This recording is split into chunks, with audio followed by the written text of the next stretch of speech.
Good morning and Happy New Year, you motherfuckers! Oh my God. What a way 23 is going to start off. Lions in the playoff hunt. Michigan pulling down their own pants yesterday against TCU. Oh my God. It's the Detroit Lions pregame show, brought to you by, of course, our good friends over at Swiss Insurance. Myself, Booner, as always. Good morning. Kareem in the TD booth. Jeff is not on the show today. And I'll read you his exact text to me. And I'm actually very disappointed in him. But this is Jeff's exact text. Hey, brother. I totally forgot. I'm going to my Nana's house tomorrow for lunch before the game. Gotta miss the pregame show this week, brother. I'm sorry. I'll be there next week, though. FYI, no chance in hell I'm shaving my head. That's. I will pin down Jeff. I'll get the heavyweights to pin him down, and I'll buzz his hair myself on Monday if he doesn't do it.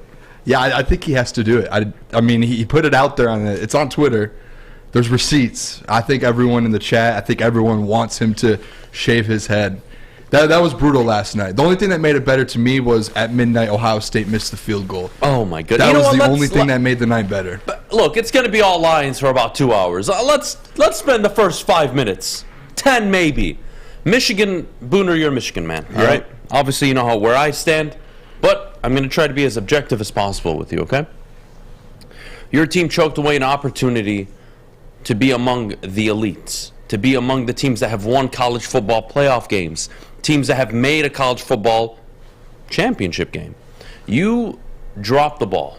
Your school dropped it. Jim Harbaugh dropped it. J.J. McCarthy, as much as I loved him, kid played out of his mind. Any other typical Michigan quarterback is back there, they probably lose by 30. Yep. Having said that, those 2 pick sixes, unacceptable. Can't do that in that game. Fumbling at the 1. Walking away with 0 points on 3 possessions at the 1. I don't get how they lost that game with everything on the line, the world in front of them, and they didn't even need to win the national championship. The fact that they would have won a playoff game, it would have been more than Oklahoma under Lincoln Riley. It would have been more than a lot of code, like those elite programs we talked about. Even yesterday on the show, we talked about all these different programs. And I text Flannel Sam at the end of the game once it got done. And the hardest part about this situation and them losing versus TCU is you just don't know when this Michigan team is going to be an 8-point favorite again in a semifinal game to get a chance to go play for a national championship. And that's like the most heartbreaking part of it. And the fact of that game to where we did that to ourselves. Michigan did that to themselves. TCU had a couple big plays, but like you said, 2 pick sixes. You have the ball at the 1 or 2 yard line twice, and you get 0 points out of it, and you lose by 6. It's just, I thought it was so heartbreaking. Look, for you Michigan fans, that's a 3 touchdown swing right there, man. I don't believe in this upcoming format, maybe, but not in the current format. You will never be an 8-point favorite almost. Never. Against any team in the country in the college football playoffs. Not even just being an 8-point favorite. It's typically in years you have the Bamas and Georgias who are extremely elite, and Georgia is not as elite as they usually are. So, like, you had a chance going into a national championship game to where you're 3-point underdogs. And I got to hear Michigan fans tell me after the fact, we're still back-to-back Big Ten champs. We still beat Ohio State back-to-back years. I'm not going to let the national media kill my vibe. Shut the fuck up. You guys choked on more dick than a porn star does all day on a set in the most important game in your entire program's history. Talk to me about your Big Ten championships. Whatever. Let's talk about the Lions. Lions play the Bears today. Justin Fields and company coming to town. Last time they played, the Lions won 31-30. Of course, that infamous mixed. God damn it, Adam. Get your shit together. 2023. What are we doing here? Missed extra point. Cost the Bears ultimately in that game. Jeff Okudah the pick 6. Justin Fields really ran all over the Lions. 2 touchdowns, I believe, on the ground that day. 147 yards. It was quite the game. Lions came back from a 14-point deficit, I believe, in the 4th quarter. That was impressive. Aiden Hutchinson, a big late sack. You saw, I believe, Aquara step up in that game, I believe, and got his first sack of the year. I could be wrong. Correct me on that. But regardless, it's a big-time game. And if you're the Lions, you can't watch Washington. You can't watch Seattle. You can't watch Green Bay. All you can do is play the game in front of you. Yep. And before the season started, Booner, the conversation was, could the Lions at least be in the hunt or on the graphic come December, January? They're there. They're on the screen right now. Yep. They're on the graphic. They're there. Now, how they got there? A bit confusing. 1-6, 6-1, dropped their pants against Carolina. It's like, okay, which team are you? Are you this team? Are you that team? I think we mostly all agree they're somewhere in between. So you're going to learn a lot about this team over the next 2 weeks. But it starts today. Must win, quote, must win game. Take yourself seriously. Secure an 8-win season. In year 2, have the aspirations, the goals, the ability to go into next year as a division contender, a wild card team at the worst. That's what you have in front of you. So I'm excited for it, Booner. Yeah, in driving in this morning, my first thought is, like you said, you can't worry about what the Commanders and the Seahawks are doing. You have to treat these next 2 games. And to me, today at Ford Field versus the Bears, as crazy as it sounds, you have to treat it as a playoff game. This is a playoff game in Detroit today. Is you went out and things go your way and you're sitting in the playoffs. These are playoff games that you're playing in Week 17, Week 18, going into Green Bay. They have to treat it like that today, like they're preparing to be in the playoffs. Don't even think about the Commanders. Don't think about the Seahawks. Treat today as it's the first week of the playoffs, and you have to go win Week 1. That's how I thought about it today driving in, is this is a playoff game in Detroit. We haven't had this in years, to where Week 17, you're sitting in a spot to where you can win out and have a chance to play in the playoffs. I mean, it's going to be a playoff atmosphere. I'm pretty sure it possibly is sold out, standing room only again, is my guess. So you have to go and win this game. I mean, like you said, we've had the 1-6 team. We've had the team that's won all of those games, and we had the team in Carolina. What team are you going to get today, and what team are you going to get in Green Bay next week? They need to bring it, and they need to play like it's a playoff game today, and like they're in the playoffs already. I absolutely agree. We've got a lot for you today. Okay, we're going to go through how the Lions got in this position. We're going to go through the Bears matchup, what they do well, what the Lions pose as a threat to the Bears. And let's all remember the Bears also have a lot to play for, or, quote, not to play for, depending on how you look at it. Right? They're currently sitting at the number 2 overall pick. Jacksonville, nothing to play for this week.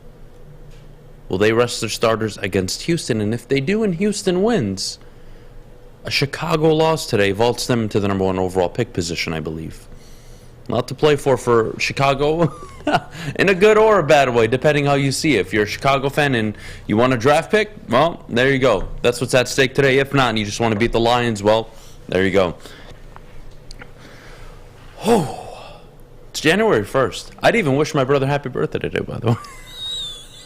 What a birthday, January 1. Yeah. That's crazy. It's too busy, man. Anyways, sorry, bro.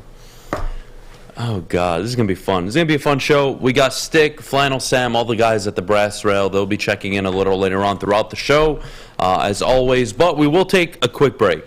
And when we get back, we'll get into the game. Bears, Lions. Lions, 5.5-point favorites at the moment. I've seen it move upwards of 6.5, where they're almost a touchdown favorite. I mean, we're talking about bettors are very confident in Detroit. I do agree with them, and I'll tell you why, along with Booner, coming up in just a second. But as always, the Detroit Lions pregame show is brought to you by our good friends over at Swiss Insurance. We'll see you guys in just a minute. Love Woodward Sports? Love wearing clothes? Then you should be wearing Woodward Sports clothes. Check out our full line of merch at woodwardsports.com. Just click on shop. We have all your favorite designs, like Dan Campbell kneecaps, Beverly Hills Golf, Woodward Golf, and of course, our own logoed out merchandise. Men, women, infants, kids, all love Woodward Sports. Impress your friends. Impress your boss. Impress your dog. Buy Woodward Sports merch today. It's a great day to get some Centron in your life. Okay. There it is. Centron, here we go. Gotta grab the cranberry. Oh wait, it's 2 for $4. Gotta double up with the classic as well. Centron World, baby. Centron, available at select Kroger's, and if you wanna know how, go to @CentronWorld.com. You get dope like me. You know what? Why wait?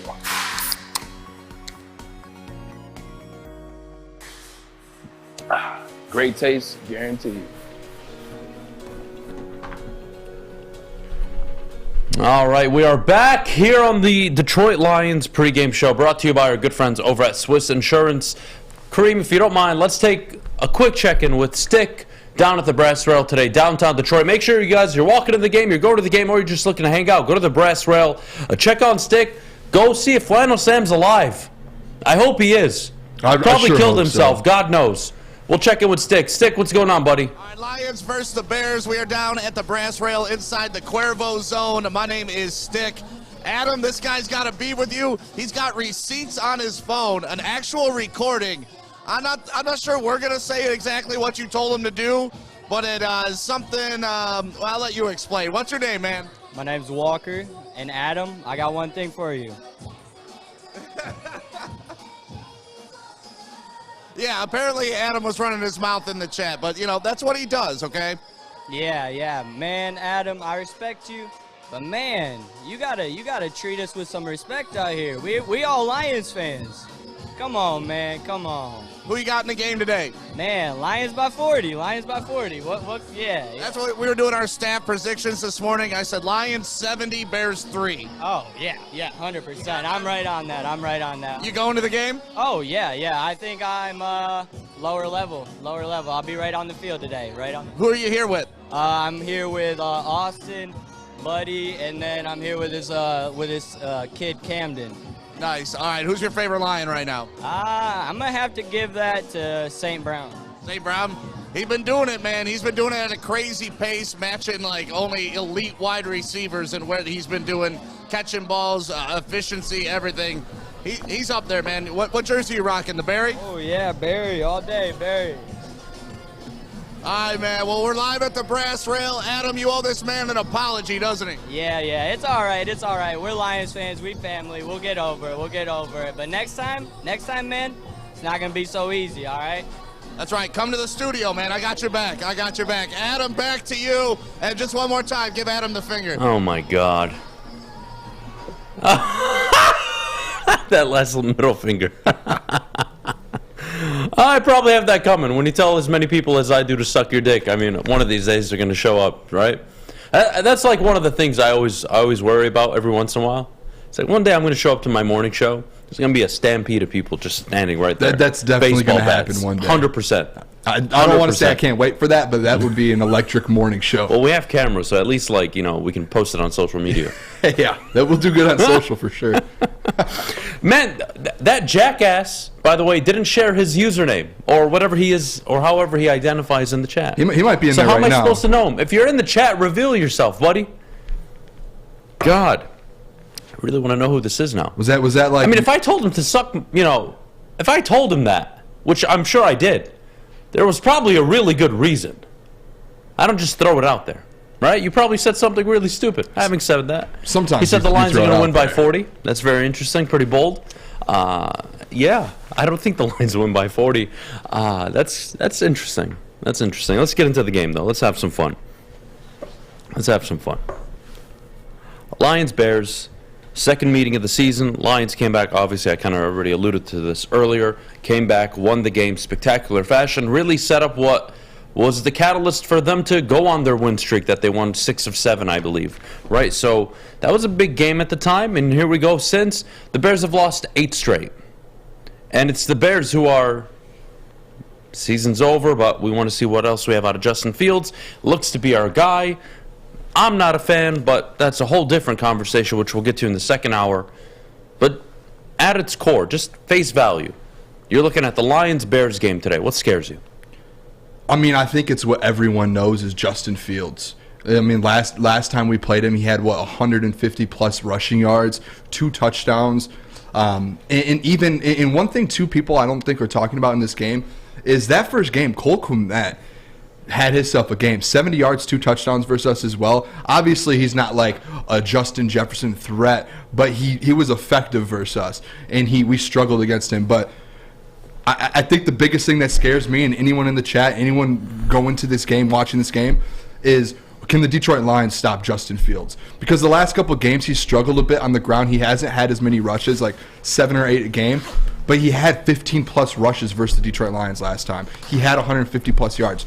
2 rushing touchdowns. Like, that is, I mean, we saw it last game. Like, every single time you think you're about to get a stop, Justin Fields just made a play to completely keep the drive going. Like, can you stop that this time? You're at home. The Ford Field is going to be absolutely rocking on a third down. Can you step up and get that stop? Because, like I said, this is a playoff game. If the Detroit Lions and all of us fans, we talk about it, we want the Lions to be playing in the playoffs in a couple weeks. You have to be able to step up and make adjustments and stop guys like Justin Fields in the playoffs. So that's what scares me. I want to see how the Detroit Lions how that defense adjusts to it from last game. That's what I'm interested in seeing. Okay, well, the one thing I'm excited to see is Jared Goff is back home. Yeah. And we all know the quarterback, he is at home. Now, the last game against Carolina, his best game on the road as a Detroit Lion ever. But unfortunately, that game was already lost by the time the team started clicking on offense. But they're back home. And Jared Goff has been one of the best quarterbacks at home among the NFL all season long. He's been one of the best, if not the best, in play-action sets. Here we go. You've got your home environment, Ford Field, your home turf, dome setting, no weather implications at all. Yes, you're going to have to figure out a way to stop this run game. David Montgomery, Justin Fields. But if I'm Chicago, who am I accounting for today? Amon-Ra St. Brown? Or is it James Mitchell? Or Zylstra? Or DJ Chark? Or Josh Reynolds? Or Khalif Raymond? Yep. Oh, but Jameson Williams, I forgot. Oops. I don't know how Chicago defensively stacks up against a team where, if I'm honest with you, I know we talk a lot about the Lions, their offensive line, their ability to be physical, run the ball effectively. Look, this is a game to me. Even if your run game isn't going well, you can drop back 30, 35 times against this Chicago secondary, against this Chicago front seven, and you can pick them apart. Mm-hmm. And I am more than confident in Jared Goff doing that today. So for me, as much as Justin Fields is a threat, as much as their run game is a threat, as much as they bring a lot of different and unusual problems to the Lions defense, the Lions offer way more problems to that Bears defense, which is why I'm ultimately confident the Lions walking away with a win today, Booner. Yeah, I mean, I just pulled up the game log here for Jared Goff. His last 3 home games, 330 yards passing, 340, 240, 3 touchdown passes, 2 and 2. Like, his last 3 games, so about 1,000 yards and what? 7 touchdowns? 7 touchdown passes and 0 interceptions in that stretch. So, like you said, to your point, he has been unbelievable at home. The crowd energy, everything going with it. The defense has supported him. So, I'm like you said, I'm very interested to see what he does versus Bears defense. Because the last time he played the Bears, he had 236 yards and 1 touchdown. But we all know his struggles on the road, especially in outdoor games, which is Chicago. So, it's going to be interesting to see kind of how Jared Goff plays his game today, what he does with the weapons he has at Ford Field. All right, I'm excited, man. We got a lot ahead of us. It's going to be a great show. I still can't believe Michigan botched it yesterday. What Michigan did yesterday is what the Lions have done for the last 30, 40, 50 years, to be honest. Like, it's that embarrassing. Can we talk, though? Joey 2 times put in here. The Buckeyes, they've lost back-to-back games for, what, the first time since how long? 2013. 2013. Yeah, it must be nice. I know I'm a Michigan fan, but I'm just going to point out, let's not forget Ohio State botched their game, too. I'm just going to keep reminding you of that. Ohio State botched their game against Georgia? They should have won that game. They were up. I mean, that would have been like TCU. They should have won their game, and then the receiver got assaulted, and they didn't call targeting. That was a fair hit. That was a fair hit that took him out of the game. That was a football play. Well, took him out of the game. Instead of playing the ball, he went straight for the guy's head. But that whatever. was not a dirty play. I don't know what targeting is anymore. But if you say that's targeting, I mean, you just can't hit anyone in football because he lowered his shoulder and he hit him in the shoulder. Again, hit him in the head. And if you're going to argue that's targeting, what are we going to talk about that Michigan one? Was he knocked out of the game with a concussion? Yeah, but he did not hit him in the head. I understand. If you watch that replay, that was a clean hit. The hit led to a concussion. Marvin Harrison out for the game. Maybe hit his head on the ground or something. You're so biased. Anyways, we have to play some football. Let them play football. You said Ohio State botched it. They were up 14. They lose their best player. They're already missing 3 of their best players on offense. They lose Marvin Harrison. They blow a 14-point lead, yes. Yeah. And then they go down the field and set up a 50-yard field goal for a kicker who That kick totally wasn't- ducks it. That kick wasn't even. So, I mean, Didn't give itself if a Michigan chance. go, like here, let me put it this way. If Michigan are playing TCU, okay, they go down. They're losing 51-49. JJ leads them down the field, right? They made this comeback. They go down there, 54-yard field goal for Jake Moody. Pulls it left. Misses it barely. Blew it. You blew it? 100%. You lost the game. Please. What are you going to do? Give them a pat on the back? For No, losing you don't the give them game? a pat on Like, the back, but they gave themselves an opportunity to win. Now, did they execute? No, they didn't. I mean, they But made- that is the team that blew it yesterday was Michigan, not Ohio Oh, State. Michigan 100%. I'm not saying that's Michigan where didn't I'm blow going it. with it. I'm saying both Big Ten teams, and we talked about it on the show yesterday, is we wanted the Big Ten to kind of show out and to show the SEC. Both Big Ten teams lost to the Big 12 and the SEC. Yeah, but one team lost to Completely- the best team in the country. The other team lost to a team that has an enrollment class of, 12,000 I'm kids? telling you, we talked about this before the show. Don't put down TCU. They're going to go give Georgia a problem on Monday. Everybody at home, okay? Myself, I will insure all of your bets. Up to $50. Georgia will win by more than 2 touchdowns. Hell, you can bet Georgia at minus 21.5.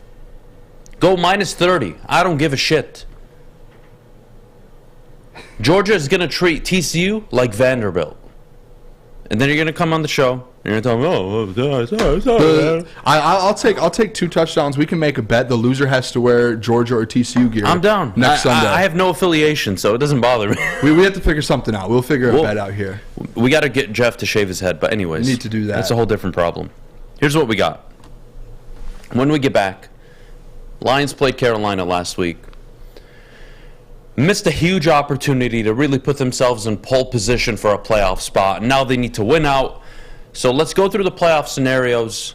Will they recover? All that and more coming up in just a bit. But before we do, we'll take a break. We'll be back in just a minute. And as always, the Detroit Lions pregame show is brought to you by our good friends over at Swiss Insurance and Custom Health Centers. When it comes to making your haircut truly an experience, there's no better place than Lady Jane's Haircuts for Men. Come to any one of our 26 Metro Detroit locations for an award-winning haircut experience and qualify for a chance to win a down payment for your dream home up to $200,000. Our precision haircut and talented stylists will have you looking good, feeling good, and give you a chance to change your life forever. Lady Jane's Haircuts for Men, open 7 days a week. Walk in anytime. It's wicked awesome. At work and at home, we're there with smarter security solutions. Featuring complete automation with customized alerts and more. For over 90 years, we've been the company that's been counted on to protect what matters most, all with personalized service and care. Right now, for a limited time, receive a free video device plus free installation with a new home system. Guardian Alarm. We protect Michigan. All right, we are back here on the Morning Woodward Show live, woodwardsports.com. I said the morning show, didn't I? It's the Detroit Lions pregame show, baby. I am way too used to doing that. Having said that, just watching everybody in the chat during the break. Cade McNamara apparently is smiling that Michigan lost. Yeah, they accomplished as much as they did with him. Am I missing something? They went undefeated. He didn't do that. They won the Big Ten. So did he. Well, what is Cade smiling about? If Cade McNamara is your quarterback, by the way, now I want to know what you think about this. If Cade's your quarterback last night, you lose 51-7. 51-10, and I'm being generous on the 10. If Cade's playing, it's like the Georgia He game gets last sacked year. probably 13 times. Yep. How many times did JJ have to scramble out of the pocket right off the snap because TCU got pressure? God, you guys are ignorant as Mike fuck. G in the chat. Cade who? I love that. God, McNamara's in the past. Ladies, yeah, I know. Adam looks like the Arabic Don Johnson. Who's Don Johnson? I have no clue. Anybody? God damn it. I hate not knowing things. Pisses me off. All right. Lions dropped the ball last week. We all remember. Got their asses kicked by the Carolina Panthers. This week is their redemption game. And let's look at it. You're sitting there in 9th place only behind the Seattle Seahawks and the Washington Commanders. Now, the problem you have, Detroit, is even if you win this week, you've got the ultimate matchup next week. And it is against a Packers team who, you know what, to be honest with you, everybody is selling me so much on Packers are going to beat the Vikings. Vikings got nothing to play for. Packers are going to beat the Vikings. Are you sure about that? Like, we've been doubting the Vikings. Not we, but general public has been doubting the Vikings all year. I'm not so sold on Green Bay walking away. Just, another walk in the park for Green Bay as if they're some dominant team. They're a 7-8 football team. Yep. They're inconsistent. There's a reason why they are where they're at. Now, I don't feel confident, even if they are at Lambeau, of them beating a Minnesota team that's 12-3. A Minnesota team that's playing for a number 1 seed for a first-round bye. Yes, and it's going to be tough. The Eagles have to lose out. If they lose today, but they have to have out. the tiebreaker? But still, they're still fighting for it. It's not like it's an impossible thing with the Jalen Hurts that's hurt. I'm with you on that. People are giving a lot more credit to this Green Bay Packers team that hasn't done as much as this Vikings team going into this game. And, I mean, it's setting up, and I saw it in the chat earlier, it's setting up for if the Lions win today and the Packers win today and a couple other things happen around the league, you're going to see a Sunday night football game in Lambeau Field to go to the playoffs. And I think that's what everyone in the league, everyone in Detroit, I think that's what everyone wants to see. And that seems like it's just like the football gods are just making that happen here for us in Detroit and for Green Bay. So I'm with you, though. I don't think this Green Bay team, they're sitting at 7-8. They've played a couple of good weeks of football, but what have they really shown us? And even on offense, what have they shown us that really makes you think that they're just that much Nothing. of a better They've team? got the quarterback. They've got a head coach with a proven track record in the regular season. They've got a decent defense. Jair Alexander. They got decent some names. running backs. But again, they're inconsistent, and I'm not sure why I should be sold on the Packers being 3.5 or 4.5 point favorites today. Look, I do think the Packers can win, but for them to be almost a touchdown favorite against a 12-3 football team, I'm not buying it. It's odd. It's really odd, honestly. I think a lot of people are oversold on what Green Bay bring to the table. But back to the playoff picture. Yeah, you have Seattle who are playing. Who are they playing today? I believe they're playing the Jets. New York Jets. Jets are fighting for a playoff spot too. Yep. Right.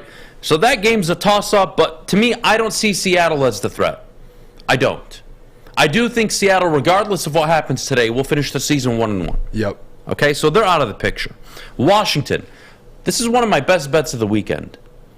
I don't care that the implications favor the Lions. I'm just being honest with you. You're giving me the Browns plus money with their run game. Deshaun Watson starting to look like the quarterback I think we all remember he was. I get him at plus 114. So that's already one of my best bets of the weekend. I know the Commanders are losing to the Browns today, and they're going to drop a spot. So what the Lions can do is put themselves at the number 7 seed today with a win, and all they have to do is either tie or beat the Green Bay Packers, and they're in. That's what's ahead of them. Is it likely? I don't know. I don't, because again, I don't know what this team is giving me every Sunday, because for the first 7 Sundays of the year, it was a 1-6 team that couldn't get out of their own way. And then it was the next 7 Sundays after that where they looked like a world beater. And then it was last Sunday where they came out flat.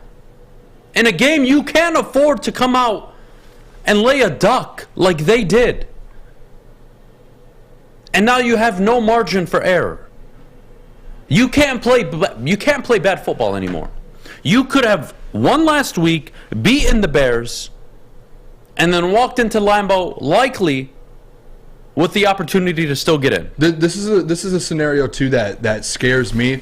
Is last week we had everything in front of us, to where if you go into Carolina and you win that game, you just needed things. You needed a couple teams to lose to be able to where you control your own destiny and you don't need anything else in the league to happen. They went into Carolina knowing that, and they still lost the game. So that's what worries me. Is they should win this game today. But they should have won last week too. That was a game that you should have gone in and at least compete. So I'm with you. I'm nervous. I'm more nervous about this Commanders-Browns game. When I came in this morning and you told me that was your best bet was the Browns, that kind of made me feel a little bit better. But Carson Wentz behind, in Washington, he's 2-5 as a starter in Washington this year. So I mean, that helps out a little bit, especially like you said, the Browns and Deshaun Watson, Nick Chubb, they're starting to get things together a little bit more. But you need today, in my opinion, if you want a chance at the playoffs, I'm not watching any other game. If I'm a Lions fan, lose. no, don't do that. You're setting. I'm telling you. And right now. I'm with you because we talked about it earlier on the show. Is don't even look at those games, but you and as a fan, I'm saying like the Lions players just even go if play Washington your game. wins, even if Washington wins, even if I give you that, they still have to play the Cowboys, the last game of the year. Yeah, but the issue, Seattle and Washington are not making the playoffs. The 7th seed is coming out of the North. You don't think and an it's either issue, the Lions or the Packers. These teams are going to sit players next week. That's the issue here with that you have to look at. That's not true. Week 18. The Cowboys are playing for seeding. So are the Niners. So are the Vikings. And if the Vikings lose, what the Detroit Lions need today is they need the Philadelphia Eagles to lose. No, they don't. Because they need the Cowboys to still compete next week for a division. Because if the Cowboys if they don't have a chance at the division and the Eagles win today and win the division, the Cowboys will sit most of their guys. But they will not play their full team. And that's even where if they you get into don't, a I spot. still think Washington lose today, and I still think Seattle lose today. And again, it's all irrelevant because none of it matters unless you go out and beat Chicago. But let's go back down to the brass rail in the Adam, what is going on? Let's go back and check on Stick in the Cuervo Zone, downtown Detroit at the brass rail. Make sure if you're stopping by, you check them out. But, Stick, what's going on, buddy? We are live from the brass rail, the Cuervo Zone, Woodward Sports. My name is Stick. What's your name, boy? Jacob. Jacob, you came over to me. You said you had one thing to say, and what's that? Yep, heavyweights are wrong, and Goff is definitely a top 10 quarterback in the league right now. I don't know how they can keep denying the facts that are like right here in front of their face. It's because they're in denial. They all want a new kid on the block, you know? They don't think that he's the new guy, you know? He's it, man. I'm sorry. They are wrong. Well, I got an idea. If they keep it up, I think we can replace you with one of the heavyweights. That sounds awesome. Keep in touch. Where are you from? Saginaw. Saginaw, you going to the game today? Oh, yeah, for sure. 5 rows up, corner end zone. Nice. Who you got winning the game?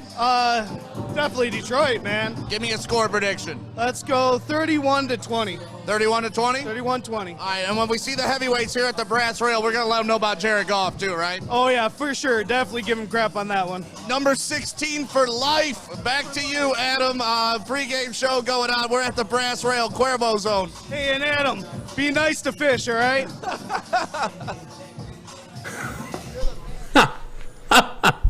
What was that at the end? I didn't catch it. Be nice to Fish. Fish can suck my balls. I'll never be nice to Fish. He doesn't deserve it. Happy New Year's, Fish. Happy New Year's, Fish. You piece of shit. Anyways. You know what? That is the conversation. Actually, it's perfect timing that he said that, because that's what we're getting into next. It's Jared Goff. I think we all need to be honest about Jared Goff. I think we all need to have an open discussion about what he's capable of and what he isn't capable of. So we'll do that coming up in just a bit. Let's take a quick pause. When we get back, Jared Goff, is he the guy for now, the short-term future, the long-term future? Options are open. We'll drop a poll in the chat coming up. But before we go, as always, the Detroit Lions pregame show is brought to you by our good friends over at Swiss Insurance and our friends at Custom Health Centers. By now you know me, Christina Gennari, as the obvious choice in real estate. And you know my website, soldchristina.com, as your #1 resource for buying or selling your home. Myself, along with my amazing staff, pride ourselves on making your home buying and selling experience a relaxing and easy one. Come see why we are the obvious choice. Christina Gennari at soldchristina.com, the obvious choice in real estate. As chilly weather approaches, Big Boy's got the perfect comfort meals for you. Try our hearty classic meatloaf or our creamy Cajun chicken Alfredo. These will be sure to leave you craving for more. How about breakfast? Our stuffed potato pancakes are back with our lumberjack, blockbuster, and Santa Fe Garden. These potato pancakes will definitely fill you up. Whether it's for breakfast, lunch, or dinner, come stock up on the perfect comfort meal today. We'll see you soon at Big Boy. My name is Lee. I've lost 35 pounds on the Custom Health Center program. So the 3 biggest benefits that I've gotten from this program has been, I'm not snoring anymore, I have a lot of energy, it's great, and oh, by the way, look at this. No, I'm just kidding. No, I'm just kidding. Call us at 844-789-THIN or visit customhealthcenters.com for a free consultation and get started for as little as $5 a day. All right, we are back here on the Detroit Lions pregame show. The Detroit Lions, Chicago Bears today, Week 17 action. Lions, the home favorites. And I want to talk to you guys about Jared Goff. All right? Here's what we're going to do. What are your thoughts on Jared Goff? All of you. Drop your comments in the thread. We will respond to them, of course. And I'll start with this. I think we all know for a fact that Jared Goff is not Joe Burrow, Patrick Mahomes, Josh Allen, Justin Herbert. He's not. And I don't want him to be, and I don't expect him to be that. So let's eliminate that part of the equation out, okay? What Jared Goff has been this year, it's a fact. You can't deny it. He's been a top 3 player in the NFC at his position. That's a fact. He's been a top 10 player in the NFL at his position. That is a fact. Statistically, you look anywhere you want, that's a fact. Now, is Jared Goff one of the better talents at the quarterback position in the NFL? No, that's not what we're talking about here, though. We're talking about a quarterback that, like a Kirk Cousins, we've seen even with Ryan Tannehill as of recently, they can go out and win divisions, win playoff games. Case Keenum won a playoff game, for God's sake, right? Jared Goff has a proven track record of winning a playoff game, helping get his team to a Super Bowl. You're not working with a loser here. You're working with a guy when, given the right situation, given the right head coach, which is most quarterbacks, of course, but especially the ones that don't have the supreme talent, you can have success with. But I think that comes with a line in the sand. Jared Goff can be the short-term solution for the Lions. That does not mean he's the long-term solution. And that does not mean you re-up him and extend him 2-3 years. And I think that's to me, is more of the debate that's going on in the Lions community more than anything. And I don't think either side are even listening to each other. Because I think the ones that just say, draft a quarterback, aren't realizing, hey, we don't have to right now. Yep. Given the level he's playing at, we don't have to right now. But you have to acknowledge eventually you will. And just like the people that say, hey, Jared Goff, he's the guy. He's the guy. Yes, he's the guy right now. But is he the guy for the next 4, 5, 6 years? Now, I think it's an interesting debate whether or not you want to draft a quarterback in the first round this year, the following year, the year after. Again, I'm up for any conversation. Yeah. But at the end of the day, we need to stop acting like this guy is out there playing like a scrub. And, Ben Johnson is, and you know me, I'm a big Ben Johnson guy. But we got to cut the shit about Ben Johnson being the sole reason Goff is having success. McVay proved you can have success with Goff. McVay proved that with the right scheme and enough talent, you can have success with him. So what did Ben Johnson do? Well, he assessed his situation. They improved the team in the offseason. They went and got DJ Chark. They drafted Jameson Williams. Granted, he hasn't played much yet, but still, the concept was there. And in the offseason, you saw a guy that was slinging it in Hard Knocks, training camp, open practice, joint practice, you name it, he was slinging the rock. And he's done it all year. And he's played like one of the better quarterbacks in the NFC. He's been one of the 3, 4, or 5 best quarterbacks in the NFC this year. Yeah. And what are we talking about? What am I missing? No, I think, and the point you brought up, too, is there's the two sides to it of people who think Jared Goff should be that guy that we have long-term for the next 5 or 6 years, and there's the side of it of people who are arguing that he shouldn't be that guy and we should draft a quarterback now. And I think that's where people, like you said, they're missing the main point of, number one, Jared Goff is going to be our quarterback in the next year or two, no matter what. There's only maybe 2 guys the next 2 years to where you're going to draft and they would take Jared Goff's spot, which is Bryce Young, to me, and Caleb Williams next year. And I want to bring up this comment too here. Trey Finesse. And Adam, this is exactly what you said. He said he balled this whole season, but he's still not the long-term answer. And that's just a fact. Is you're not going to sit there and sign Jared Goff for 5 or 6 years and say, hey, this is your franchise guy for the next 6 years.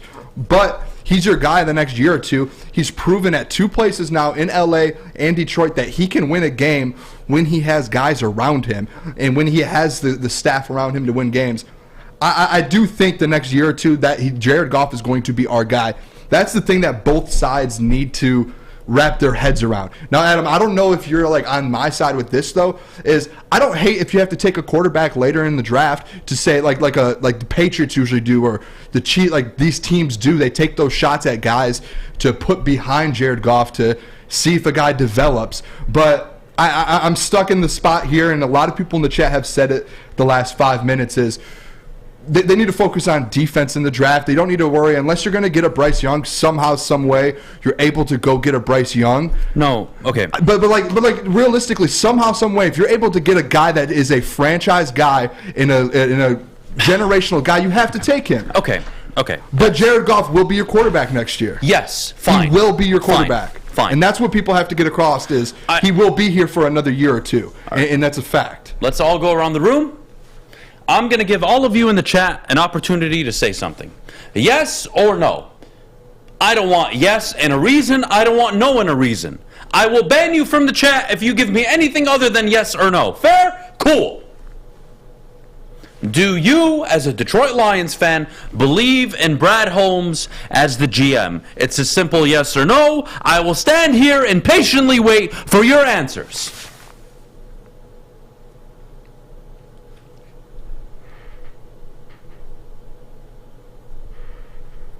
I just see a lot of yeses. Good! I see a lot of yeses. Good! I'm glad you guys can follow rules. That makes me very happy. Now I know what it's like to be a teacher in 5th grade. Okay? Shut the fuck up. 1 second. If you believe in Brad Holmes, and the answer is yes, okay? If the answer is yes, then even if he takes C.J. Stroud or Will Levis at pick number 7, maybe it goes up to 4, maybe it goes up to 5. Who knows what the Rams are going to do the last 2 games of the year. If he decides to take a quarterback with that pick, or trade up and get his quarterback, do any of you have a problem with it? Yes or no? In the chat, I don't care if you like the quarterback. This is not about if you like the prospect. This is about if Brad Holmes drafts C.J. Stroud or any other quarterback in the 1st round, do you have a problem with it? Yes or no? I'll wait.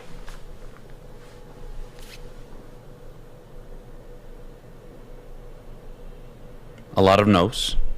No with a fish hip thrust. There you go, Paul. I like that a lot. Majority are no's. Okay, now the yeses are starting to pour in. So you guys would have a problem. Okay, very interesting. Let's talk about that. Okay, let's talk about that. Because there is one thing in the NFL that is more valuable than anything. We all understand this, given how the salary cap is set up today. That's the rookie contract, right, for a quarterback. Having said that, whether it's Stroud, whether it's Levis, whether it's myself, I don't care who you draft. If Brad Holmes makes that decision, are you really against it? See, that's where you and I will differ in the chat.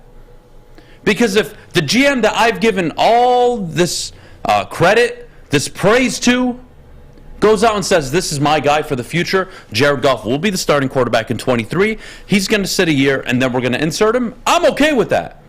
To me, that is the exact playbook that the Chiefs followed when they went from Alex Smith, and I'm not saying you're going to draft a Patrick Mahomes, but damn it, when you take a quarterback in the 1st round, that's what you want. You want a superstar quarterback. Now, a top 5 of all time, I mean, that's a bit different, but you're looking for a guy that's going to be a top 5, top 7 quarterback for the next decade. That's what you're looking for when any team, not just the Lions, any team takes a quarterback in the top 5, top 7, top 10, you're expecting this guy to be the guy that has the key to your franchise for the next decade. If Brad Holmes does that, you guys have a problem with it?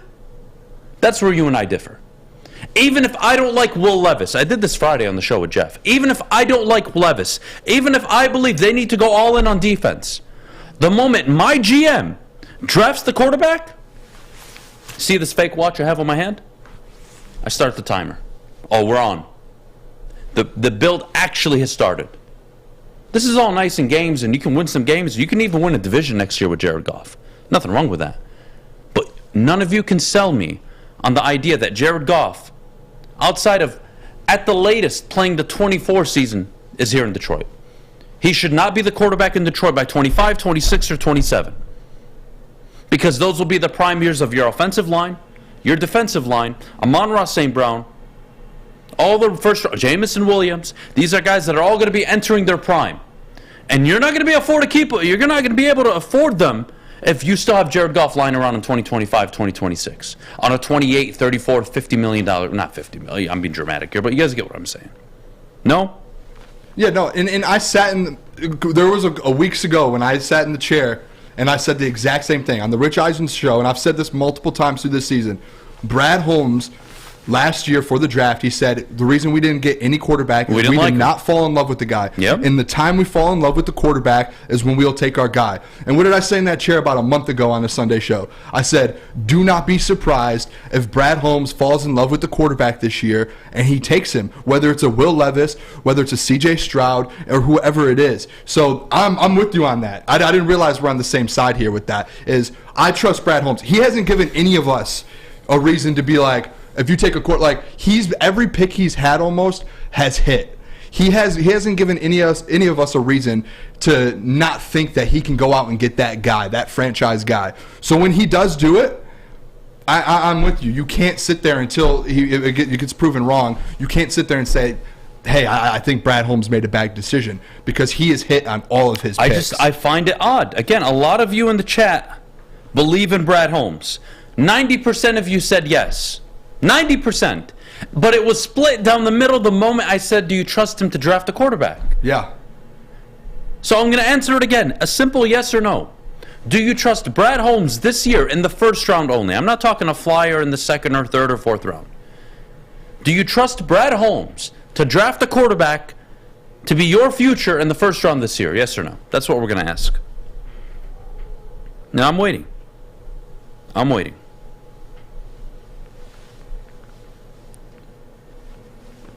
A lot of, okay, good. A lot of people say yes.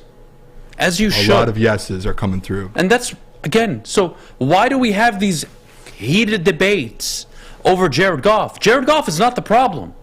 He's not. Dude's playing at a Pro Bowl level. I don't want to hear any talk about Goff. Goff is the quarterback this year. He's the quarterback next year. I don't care if you draft the quarterback number 4 overall. Goff is the guy next year. And you're probably going to compete for your division next year. So what is it? Where are we disagreeing? Where's this heated discussion amongst the Lions community here? What is it? I'm not understanding.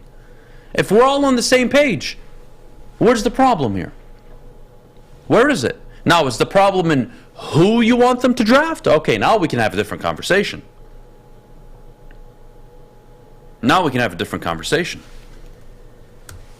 Apparently I'm a clown because I think Jared Goff is playing at a Pro Bowl level. Well, I mean, realistically, Jared Goff, it was an argument that he could get in over Kirk Cousins. He should have gotten over half the quarterbacks. Yeah, so I mean, no. Let's do this. That's insane. We're not going to be ignorant here. Jared Goff is 7th in passing yards this season. Jared Goff is top 15 among starters that have played a full year. In completion percentage, Jared Goff is 6th in touchdowns. Jared Goff has thrown, let's see, how many interceptions has Goff thrown? I'm actually missing the number here. Jared Goff has thrown only 7 interceptions all year, which is a career low pace for him. He's got a passer rating of 98. What am I missing here? Is that not a Pro Bowl quarterback? Looks like one to me. He's playing at a Pro Bowl level, and especially the last 8 weeks. When you put his stats up to Kirk Cousins, they're right there. It's neck and neck. And Kirk Cousins is a Pro Bowl quarterback. So even if he doesn't get in, you can't say that he's not a Pro Bowl level quarterback this season. You just can't. Statistically, you can't say that.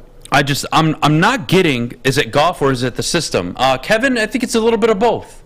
I think your job as a coach, you're failing if you don't have a system in place that gets the best out of your quarterbacks. Where's Jared Goff number 1 across the board in every statistical category? Play action sets. Where'd they learn that from? Sean McVay and the Rams. Sean McVay and the Rams had one of the best rush offenses in the NFL, the best O-line. Todd Gurley. And that set up the play action for Brandon Cooks. They set it up for everybody. Cooper Kupp. That was a hell of a team. Yep. So what the Lions do? They went and built an offense that was geared towards not only just Jared Goff. Any quarterback succeeds in this offense. Why? It's run dependent, and it sets up the play action. And there's no worse position to be than when you're a defense and you can't predict what the offense is going to do. I don't want Jared Goff dropping back in shotgun 35 times a game and trying to figure out what's going on. I want him dropping back and play action. That's when he's at his best. So yes, it's part of, I would say, 55%, 60% is the scheme, but the other 40% is Jared Goff playing out of his mind. Yeah. So I don't have a problem with it. I see a quarterback who's done nothing wrong this year for me to entertain, oh man, this guy might not be the guy. This guy is clearly the problem here. I don't see a problem at all. You can have that system argument, but there's teams and quarterbacks around the league who like you mentioned earlier, Ryan Tannehill, Jimmy Garoppolo, like they're in a good system, and you're not going to take away the way they play and how they play and the wins they have just because they're in a good system. How's Brock Purdy doing with the Niners? Exactly. So it's like you can't just take that away. Like you can't just say, oh, it's a system. How's Kirk Cousins doing? Jared Goff doesn't deserve all that. How's Kirk Cousins doing? Kirk Cousins. How that's was Ryan a great Tannehill example. doing up until last year? How was Great Jimmy G example. doing before he got hurt? Again, franchise quarterbacks don't grow on trees. If it was easy, literally every team in the NFL would have a quarterback right now. Guys, don't forget, 7-8 months ago, you fuckheads wanted Malik Willis number 2 overall. And not all of you in the chat. There are some of you that are smart. There are some of you that understood what was going on. But a lot of you fuckheads wanted Malik Willis, who got benched for Joshua Dobbs and hasn't thrown for more than 100 yards in how long? Please, work with me a little bit. And your run game has honestly let you down the last few weeks. Yeah. Jamal Williams has slowed down. Swift has just been hurt all year. I'm not even sure what to make of him, to be honest with you. It's going to be interesting the offseason, kind of the running back situation, how they go about free agency and the draft through the running backs. I'm going to ask another yes or no question. Booner, you can give me a different answer. You can elaborate more, but just for everybody in the chat. I want you to close your eyes, okay? I want you to close your eyes, and I want you to answer this as honestly as you can. Forget the names, forget everything. If I told you you had a quarterback playing at a top 10 level, if I told you had a top 12 head coach, and if I told you had a top 8 GM, what would you think the Lions do next year? Win a playoff game? Get to the playoffs? Win the division? Right? Compete for a division I think that's what most people would say. Compete for the division. And where I'm going with this, I don't need to move off. Why do I have to rush to move off of Jared Goff? Why? Can we all not agree that if the defense was top 18 this year, this would be an 11-win team? No? And that instead of starting 1-6, they're maybe 3-4, 4-3, depending on if Dan Campbell stops shooting himself in the foot, right? If you have a better defense this year, you win a lot of these games. That's the facts. So, again, why am I rushing to move off Jared Goff? I don't love him. I don't even like Goff, to be honest with you. But I'm not stupid. He's good enough to win me a division. Yeah. And last I checked, since the year, 2000, the Lions have 0 division titles. Yet people have the balls to show up on this network even. I can't believe we employ them. And say, yeah, Lions need to move off of Goff if they want to win the Super Bowl. Bro, shut the fuck up. How about you win your division first? Because that is a measurement of success. I'm not talking the ultimate success. But you want to pitch to me on winning a Super Bowl. Okay, well, how many wildcard teams have won the Super Bowl? That's my question. How many wildcard teams that won their division have won the Super Bowl? There have been 6 teams. The Cowboys, second place. The Raiders, second place. The 85 Patriots in third place. The 92 Bills in second place. The 97 Broncos, second place. There has never been a division winner that made it to the wild card and won the Super Bowl. And what I mean by like a wild card team that has won the Super Bowl. That was gone. Yes. I would love to hear an explanation. Think about that. But think about that, Booner. Yeah. We are talking about teams. Like again, I really try my best to stay calm, but guys, you want to build a sustainable product. It's not about just winning the Super Bowl. Josh Allen hasn't won the Super Bowl. Is what Buffalo is building a failure? No, it's not. Justin Herbert hasn't won a Super Bowl. Is what they're building a failure? Joe Burrow is the anomaly. The fact that he got to a Super Bowl in his second year. You can't rely on that. And if I take Tom Brady out of the data points from 2000 to 2022, you are not going to like the truth behind who's made it to the Super Bowl. Yeah. It's been division-winning teams. It's been first-round quarterbacks, and that's just the facts. Now, Russell Wilson is the anomaly. Jimmy Garoppolo got to a Super Bowl. He was a second-round pick. Yep. Nick Foles won a Super Bowl as a backup, right? I mean, Jimmy Garoppolo's gotten to But multiple... Are you going to sell me on the anomaly or what works? Which one is it? Yeah, no, I just want an explanation of people in the chat who think that Jared Goff can't win a division next year. Goff isn't worth $40 million. Goff isn't better than Fields. Salty, I love you, man. You're here every day. You're watching every show. He's a goat You're of the always chat. dropping the likes. You've always been a good supporter of the network. I appreciate you. But shut the fuck up. Justin Fields is better than Jared Goff. I should spit on you. You should be ashamed of yourself.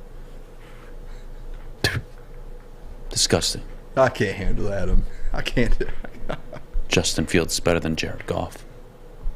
That's like saying sex is better with an 87-year-old grandma on life support than a 23-year-old Victoria's Secret model. Shame on you guys. Shame on you. Disgust me. You disgust me, all of you. Anybody that thinks like that,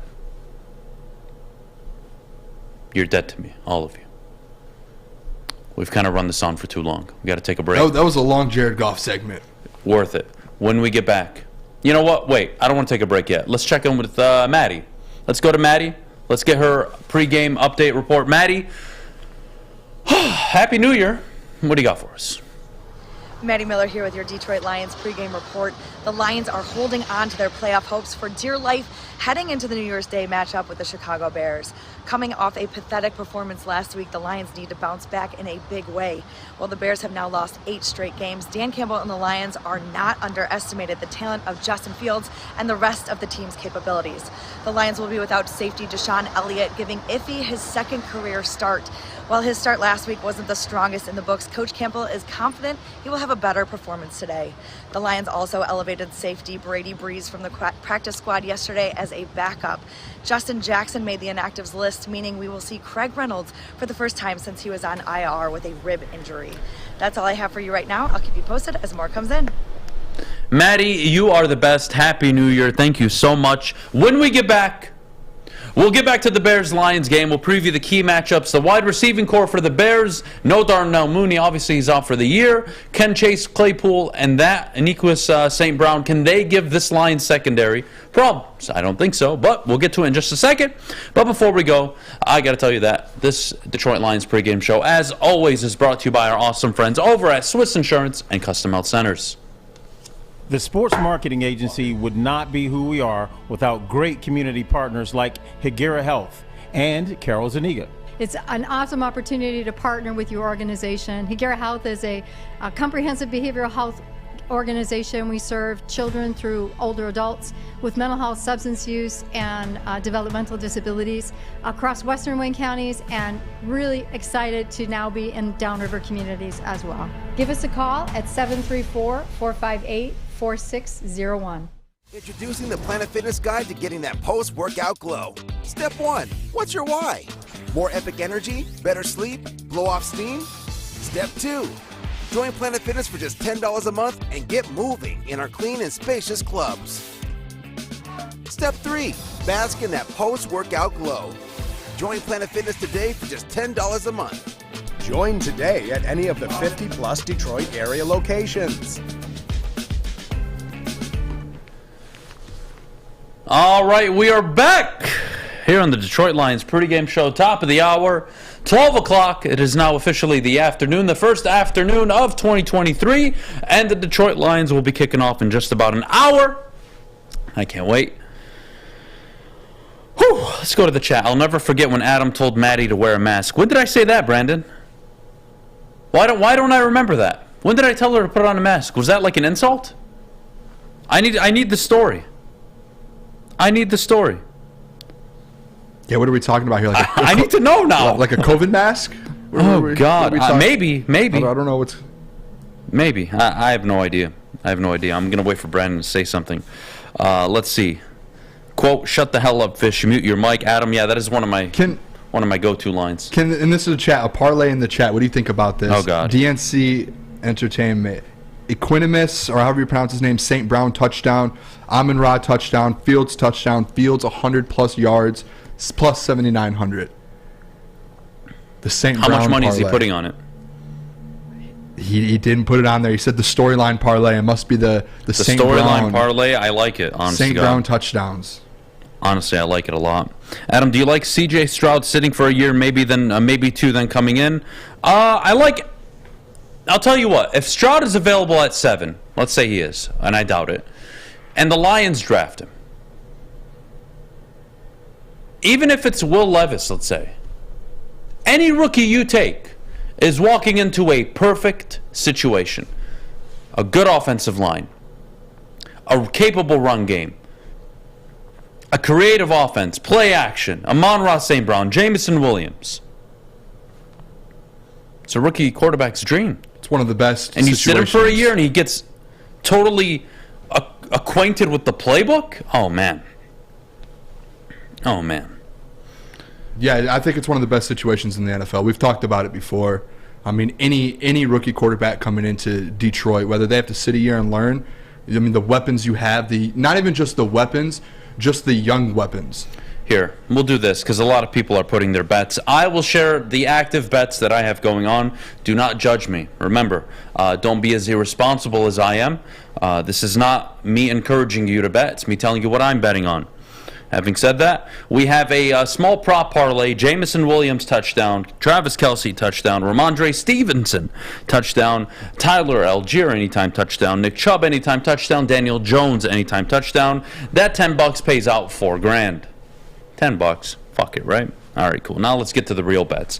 $250 on the Tampa Bay Buccaneers money line and the Cleveland Browns money line. I get it at plus 223. $250 pays out damn near $1,000. Feeling good about it. Cool. Next parlay, 5-leg parlay. $250. Nick Chubb over on the yards. Nick Chubb anytime touchdown. Justin Fields anytime touchdown. Justin Fields over 70 rushing yards. And Travis Kelce anytime touchdown. That $250, well, let's just say it pays out $4,000.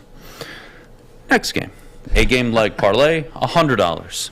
Tampa Bay Buccaneers money line, the Browns money line, the Saints to cover the spread, over 40.5 points in the Falcons game, over 34.5 in the Jaguars game. Anytime touchdown scorer, Justin Fields, Ramondre Stevenson, Travis Kelce, $100 pays out $12,857. I don't hate those. I'm going with a ton of parlays today. I am waiting to make my one big bet. But last night I got burned by Michigan. I have one. I lost $3,000 on Michigan last night, and that was the $3,000 I won on Zeke midweek, getting the carries. So I was pretty disappointed in myself. Not gonna lie. I have one parlay for you guys. All right. $100 to win $1,000. Tom Brady, over 27.5 completions. Okay. Detroit Lions, alternate spread, plus 3.5. Kirk Cousins, over 23.5 completions versus the Packers. Jalen Waddle, over 56.5 receiving yards. And the last one, the Pittsburgh Steelers, alternate line, plus 10.5. Sunday Night Football. What do you think? You think that hits? It's okay. 5 legs. I don't like those kind of prop bets. Hey, those prop bets, Kirk Cousins and Tom Brady, they hit their completions like 8 straight weeks, or like they get those every single game. It's free money. We'll see. Free money. Adam, if Brad Holmes extends Goff, how would you react? Would you still believe in Brad Holmes? In silent service, I love you for that. Thank you. Because I will be honest with you. I will stand up here or sit, depending on the day, and I will say I still trust Brad Holmes. But I'm going to start asking a lot of questions. Because, again, I need context, silent service. You can't just tell me he does it.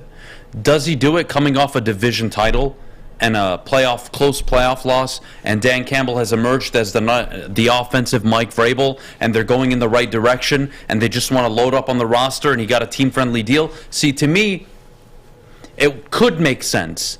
I wouldn't love it, but you could at least make it make sense for me. But if it comes off a wild card appearance, no division title, he played well, but doesn't seem to get you over the top, because we have to be honest here. Can Jared Goff win you games that don't go as planned? That's the question. The answer is no. We all know this. J.J. McCarthy last night, he gave you a chance to win that game for all of his mistakes. Yeah. If Cade McNamara is the starting quarterback, you lose by 40 last night. C.J. Stroud gave Ohio State a chance.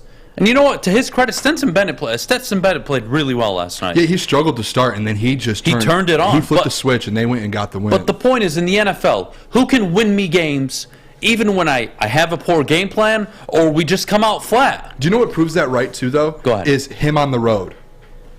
Is every time he's been on the road, every time he's played outdoor stadiums, every time it's been cold, he's struggled. And that's been a narrative that people put out there that's true. Like, you can't, like, statistically, you can't, like, go around that. So, to your point, I think that proves the point right there, is that when things go right, he plays well. But when things start to go wrong on the road, outdoor stadiums, things start to turn for Jared Goff. It just all depends, because if you're going to sell me on a 3-5 year window like the Vikings have had with Kirk Cousins, I don't want that. No, the Vikings are going to win the division this year. It's already done. And I would kill for one of those. Yep. And I would kill for a playoff win. But at the same time, how sustainable and long-term is Kirk Cousins? We're going to ask this over the next 2-3 years. So yeah, I know Justin Herbert doesn't grow on trees. Neither does Joe Burrow. But that's why you take your chances on these guys in the first round. Because if you hit, you can win 7 divisions in 8, 9, 10 years. Yep. Not just one every 3-4 years. It's a big difference. If I had been on the morning show 5 years ago, 4 years ago, however long it was, when Josh Allen was drafted, I won't lie to you, I probably would have laughed when the Bills took him. I would have laughed after his rookie season. Who's fucking laughing now? You don't get to call bullshit on drafting a franchise quarterback. If it busts and it's a Josh Rosen, if it's a Marcus Mariota, if it's Jameis Winston, if it's any of these busts, sure, fine. But the intention is to have a guy that gives you the keys for the next 10, 15 years. But again, coming off a division title, a playoff win,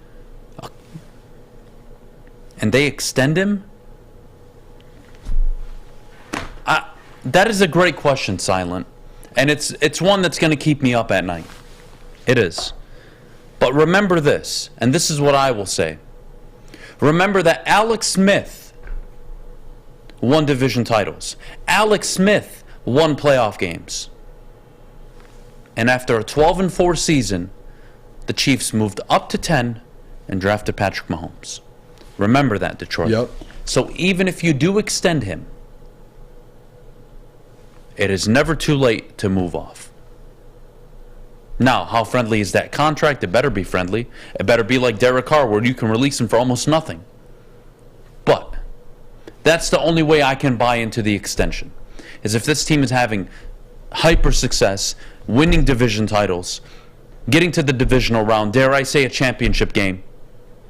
That's the only way you buy me in on Jared Goff long term. But even then, there are limitations. There are limitations. Patrick Mahomes hits that throw in the Super Bowl that Jimmy G missed. Herbert hits that throw. Burrow hits that throw. Josh Allen hits that throw. There are limitations. Having said that, you got to start somewhere. And if you can show me you can win divisions, if you can show me you can win playoff games, I can buy in.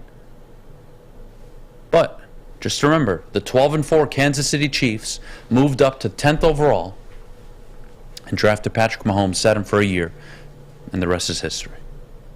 So I want you guys to keep that in mind. Whew. How many blue chip guys are there every year? Oh, this is a different conversation you guys are having in the chat. Yeah, they're off in a different. Oh, that's fine. No problem. Well, here's what we're going to do. We're going to drop a poll in the chat. Who wins today? The Detroit Lions or, let me type this out. Who wins today? Detroit or the Chicago Bears? We're going to throw that up in the Woodward Sports chat. Make sure you answer, and when we return, Booner and I will discuss it. But before we go, Stick, let's check in with Stick at the Cuervo Zone. Stick, how's it going down there? I hope Flannel Sam hasn't killed himself yet. You tell me. We're live at the Brass Rail inside the Cuervo Zone, the last home game of the season for the Detroit Lions. My name is Stick. What's your name, big fella? Shane Collins. Shane, you are a beast of a man. You're rocking the Aiden Hutchinson jersey. But you got a message for some people at Woodward Sports. I feel like everybody I've interviewed today had a message for somebody at Woodward Sports. What you trying to say? Chill on J-Mo. Chill on him. He's a rookie. You don't want him to injure himself again. We got draft capital put into him. We got years next year put into him. The year after that put into him. We got plenty of competent receivers right now. Why are we stressing about putting J-Mo in the game? We was doing just fine without him in the game. Respect to him. I would love to see him play, but wouldn't you like to see him next year healthy and he can contribute to the offense a lot more? We might get rid of DJ Chark. So he can hop into place, be a higher ceiling than DJ Chark. So you have no fears at all about J-Mo? I don't have. In fact, I would have been okay if we would have benched him the rest of the season, and then we let him get his feet under him, maybe in the last game. But then we bring him back debut the first game of next year, and he goes off for 100-some yards and a touchdown. What are we doing here? Well, you know the Bears have an awful defense. I expect J-Mo to have a good game today. What are you predicting for him? I think he's still trying to get. I think they still trying to work him in. I don't think they're pressured at all to put him into the game and have him be a 10-reception receiver. I think they cool getting him in there at a couple routes. I know he getting frustrated, but imagine it's not about now. It's not about now. We still iffy on the playoffs right now. What about the next? It's about now. We need to win this game. We need to win this game. We need to win this game, but we've been winning games with other receivers that are not Jamison Williams. Okay. So what is adding him in going to contribute? All right, well, back to you, Adam. Let us know what you think about Jamison Williams. Thank you so much. Give me a Go Lions. Go Lions. Come on. Let's go. My guy. Man, he kind of looks like a fat version of Andre the Giant, except not as tall, right? Anybody? A fat version of Andre the Giant. Yeah, that's a thick. Okay, he's fat. What? You're going to get upset? He looks like Andre the Giant. What? He looks like Andre. He's a giant. Yeah, he's huge. He's a giant. I wish he put up his hands like this. Dude's huge. Fucking massive. Jesus Christ. Oh, my God. Well, I'm glad he's on board with J-Mo. That's good. Yes, you have to be patient with him. Yeah. Yes, next year will be a year where you can evaluate him more, but I don't think that changes the fact, like he mentioned, you want to see him show out a little bit, show some flashes. You saw it against Minnesota on that one catch, and that was about it. There was a lot of people, though, like when J-Mo was coming back, that were like questioning, should he even come back this year? Well, like, you know what we call those people? Let's hear it. Fucking idiots. I mean, because if he's healthy, he should come back. He's healthy, he should come back. But to me, it's like you can't sit there and get mad or punish him if he's not having, these 4 or 5 games stretched where he's trying to get developed and trying to get into the offense.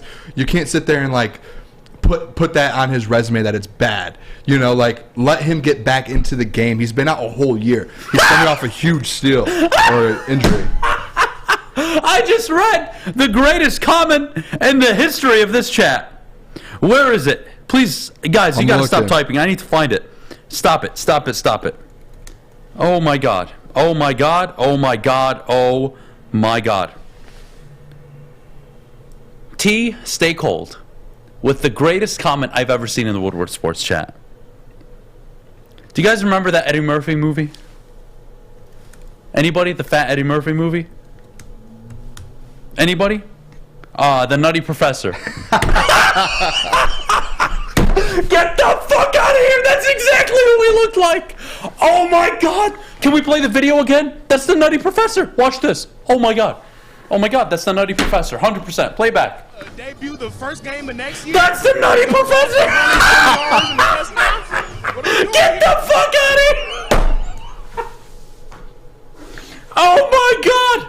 Oh my god! Oh my god! Oh my god! Oh my god! Oh my god! I just pulled it up. I mean, oh my god! Oh my that's god. as close as you can get. Oh my god! We gotta call Stick. We gotta call Stick. Answer your phone, bro. And Mike G's Hercules. Hello? Yo! Yo! You didn't tell me that you interviewed the Nutty Professor. That guy's awesome, man. He would beat your ass. Oh, he probably kicked my ass, but that doesn't change the fact that he looks like the Nutty Professor. Oh my god. That was gold. Thank you, buddy. Yeah, it's been a fun time down at the Brass Rail. Oh god. You're the best, man. We'll check in soon, okay? Yeah, I got all right. People coming, man. All right, bye-bye. Dude, it's the Nutty Professor. Holy hell. That just made my day. Oh my god. All right, I gotta collect my thoughts here. What are we doing? What are we doing? It's 12:16. Do we have to take a break? Should we? Let's take a break. I'll collect myself. When we come back, we'll check in with Stick at the Cuervo Zone. Hopefully, I don't know who we're gonna see next. Who's the other fat lady that the dude plays? It's a famous movie. It's like there's many of them. What's her name? Medina or Medea? Medea. Maybe Medea shows up in on the Cuervo. That threw me off there. Dude, the Nutty Professor. Once you said that threw me off, man. My God, the Nutty Professor. What a comment. What a comment. Whoever you are, find me on Twitter. Find me and DM me. I want to send you something. I might send you a Jameson Williams jersey. Oh, man. I love you, whoever you are. Having said that, we'll take a break. When we get back, we'll check in with Stick at the Cuervo Zone. You don't have to go to the beach, man. You don't have to get your butt crack full of sand. You just need a little chili peppers, man, to get that glowing beach chili peppers tan. Woo! With 26 locations in the Metro Detroit area and more coming, Chili Peppers Tanning is where you'll find the cleanest salons in the D. Join the Pepper Club for the best deals on unlimited tanning. Head to chilipepperstanning.com. You just need a little chili peppers, man. What's a winter wonderland if you can't shop, eat, and play? Lucky for you, you can do it all at the Downtown Detroit Markets, Cadillac Lodge, and the new winter version of the Monroe Street Midway, all located just across the street from Campus Martius Park. Find the fun at deckedoutdetroit.com.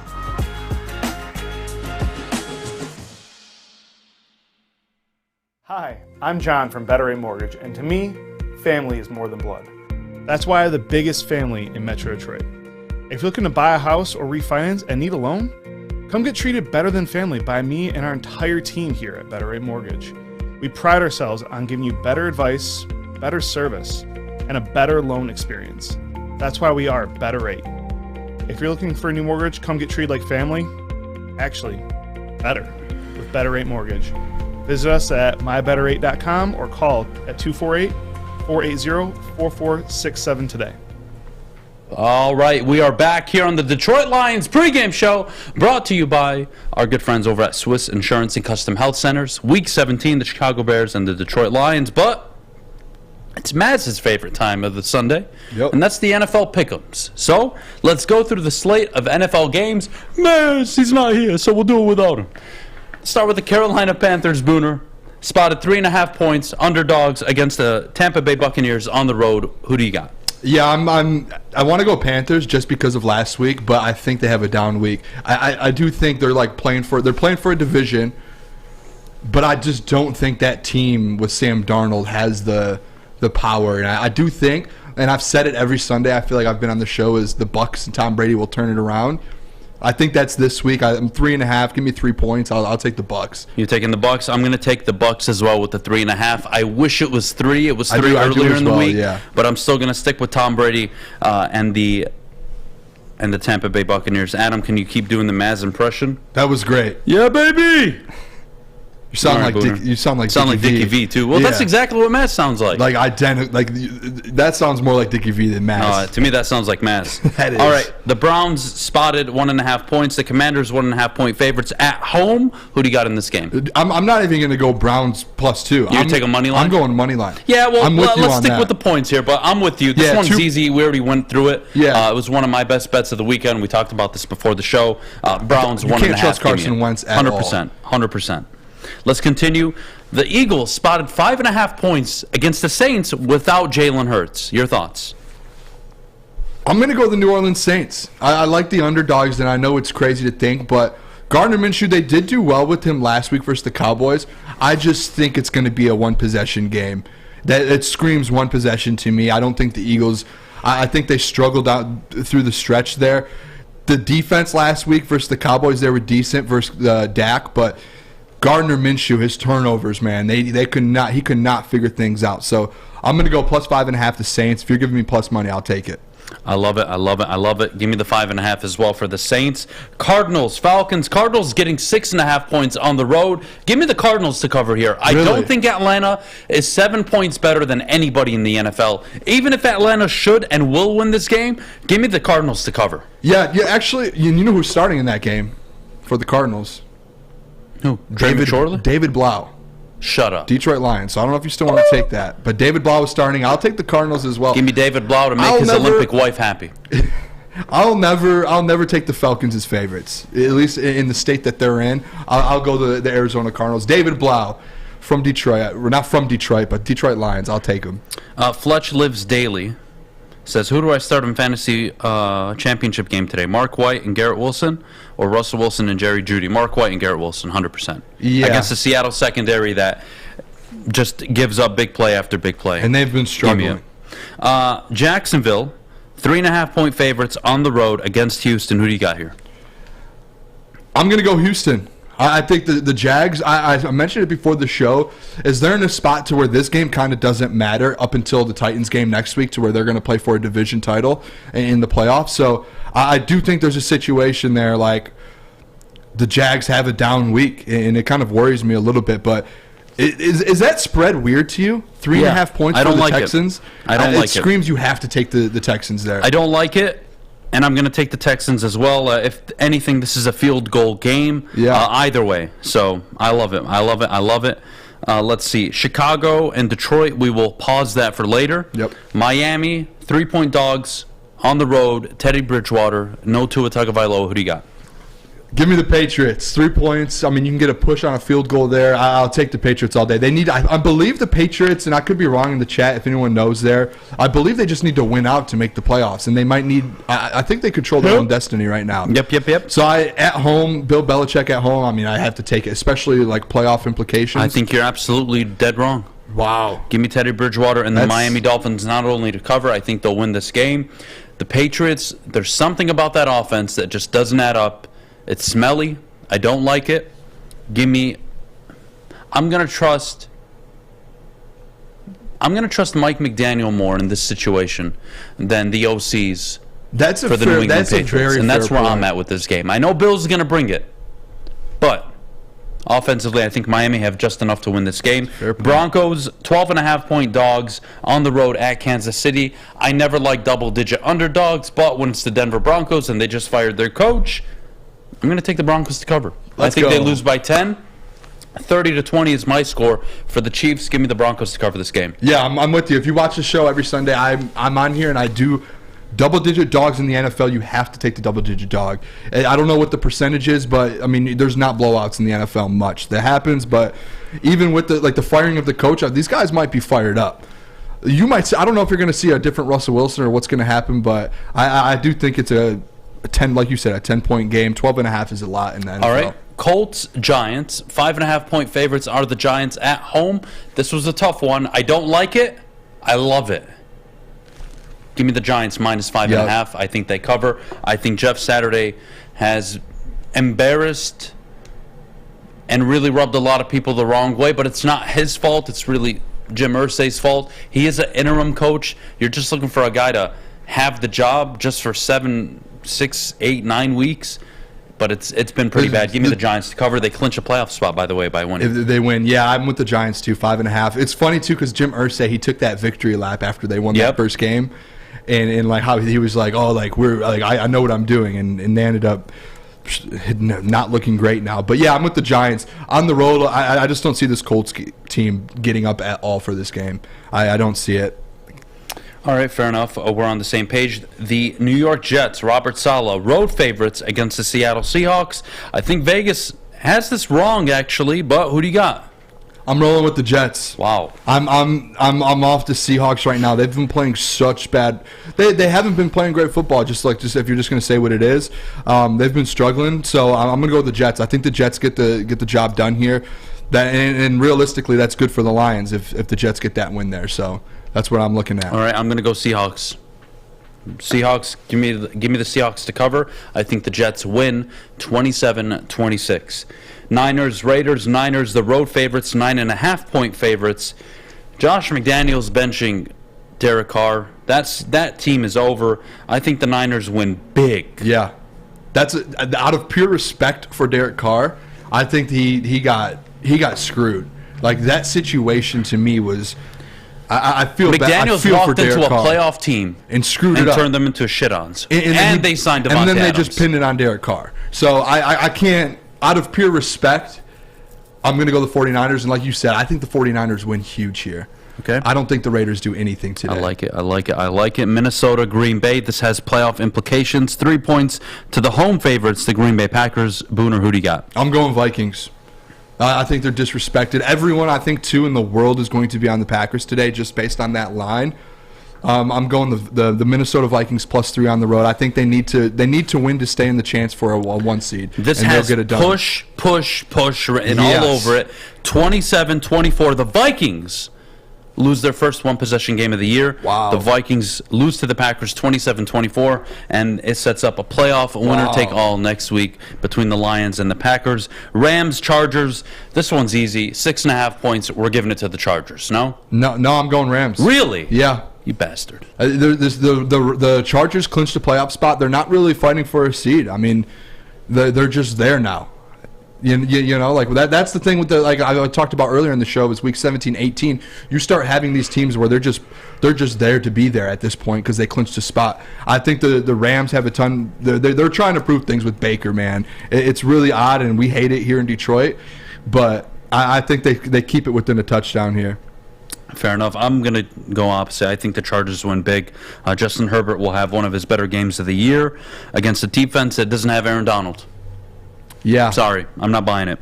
Pittsburgh Steelers, Sunday Night Football against the Baltimore Ravens. Who do you got? 1.5. Pittsburgh Steelers. They win the game. Kenny Pickett. I don't see – Kenny Pickett's come out and been completely surprising. I don't know how you feel about him, but he struggled at first, and recently he's been good. He's been solid. So I'm going Kenny Pickett. I'm going the Steelers today.